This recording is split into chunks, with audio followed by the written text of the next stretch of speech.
पंजाब हुकूमत ने पुरतशद्दुद एहतजाज और मुजाहिरों से निमटने के लिए जामे हिकमत अमली बना ली है। सूबे में रियासती रेट और कानून की बालादस्ती कायम करने के लिए विफाक से इंतहा पसंद जमात पर पाबंदी आयद करने की सिफारिश करने का फैसला कर लिया।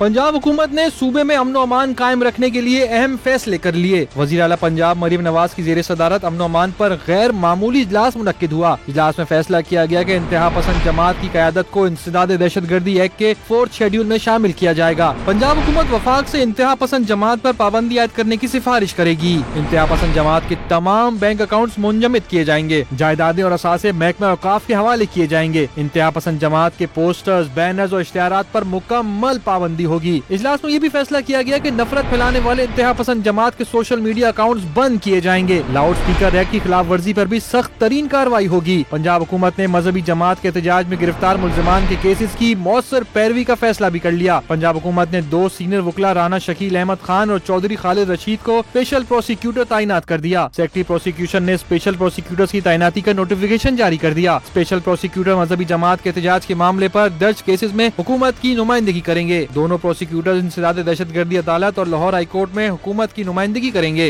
दूसरी जानिब मुरीद के शहीद SHO शहजाद को खराज अकीदत पेश करने की करारदाद पंजाब असेंबली में जमा करा दी गई। लीगी रुकन हिना परवेज भट्ट की जानिब से जमा करारदाद में हुकूमत पंजाब से मुतालबा किया गया कि शहीद के अहल खाना को शोहदा पैकेज के तहत तमाम मराहत फराहम की जाएं।